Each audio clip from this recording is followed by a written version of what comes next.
have green living expert Kristin Skarie. We always love having Kristin, and she has great tips. Today we're talking about garage sales. Yesterday, of course, Kristin, you might have seen we had Hannah Welker cleaning out a garage, and there was a lot of stuff in the yard. They decided to donate it. Salvation Army came by. Of course, you could do VOA or Goodwill or what have you. But if you have some stuff that you might be able to make some money back on that, why not, right?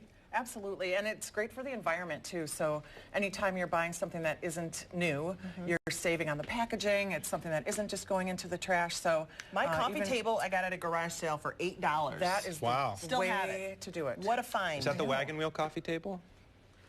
What a find! What a find! How do you price your stuff so you know it's gonna go? Because sometimes you price stuff and it just sits there. I think that's the hardest thing. So the standard is that it's a third of what you paid new, unless it's something that's really old. So your overhead projector perhaps is not going to sell at its original, near its original cost. Adam, right. sorry. So sorry. Yeah. So it's hard to tell. And then sometimes people will price things, later in the day as fewer people come. Perhaps they'll cut the prices down. Yeah. Typically in increments of 25 cents, 50 cents, $1, $5 easy, so that you can track things. I have 26 of those. So really, come buy some plastic plates. plates. Are you having a garage sale? We are. So my neighbors, a fun thing to do is to get several families together, so you can, in advertising, say multifamily yard sale, garage sale, and then maybe more people will Is staging important when you are having a garage sale? How you present the item, does that make a difference? Does that maybe entice people to want to buy? I think it makes a big difference. And in some of the research I was doing, and one site in particular, yardsalequeen.com,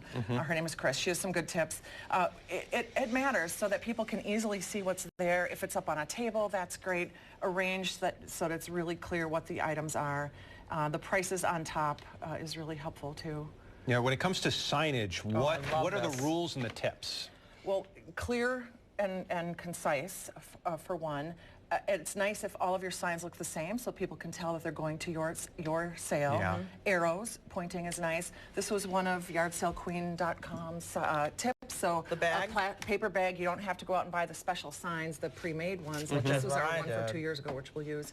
And those are nice. You can stake in the ground. Typically, you don't post them on utility poles, and there might be some rules in your town of where you can and can't post. Okay. So check those out. Yeah, this is filled. It's like a paper bag, but it's got something in it. It's a stone. A stone. You can put a stone or a couple so that gravel. it doesn't blow away. And then, of course, you got to go back and get them after Always. the garage I sale. remember that. You really do need to go and get them, or else someone will show up at your house and they're like, oh, where's the sale? Where's your stuff? So what are the rules for folks who want to come by early, before the hour? Because people do like to do that. Typically, you can put in your advertising, no early birds, please, and that sometimes helps. Okay, good idea. But being prepared, people do like to come early.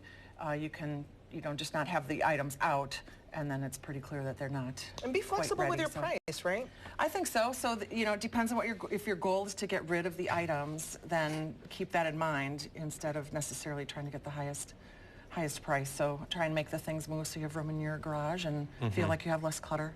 Now you're doing this because you're actually in the midst of, we should tell everyone, Kristin wrote a great book called A Year of Nothing New. Yes.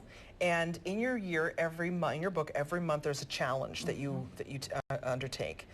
This must be helping you, getting you well on the way to just getting rid of things. Very much. So getting the things out of my house, I'm grateful I have a garage to put things in. So right now I have very few things, and the things I do have are meaningful.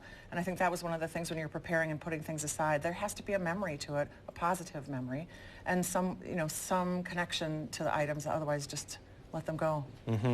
They're things. And I know that things have meaning, but there has to be some kind of backstory. I like that you said it should have a good meaning or a good memory behind it. Otherwise, why are you holding on to that negative energy? Not to get all, zen but on you you. did. But, but you It's did. a little but deep. I did. It's very deep. That's I good. like It's it. good. I'm getting deep. I'm getting deep. Yes. No, this is a great idea, and I really like the idea of joining other folks in the neighborhood. First, you can get to know your neighbors. Yes. In addition, you can split the shift so you don't kind of spend your whole weekend in your driveway. Yes, definitely. And it's fun, and you meet new people, and just kind of a come-together event. Yeah. I love it. Do you do 2 days or 1 day? Usually 2. Okay. It's nice. Saturday's the big day. Fridays, depending on your area, are iffy. Most people don't do Sunday, and typically the weekend is the best. Good to know.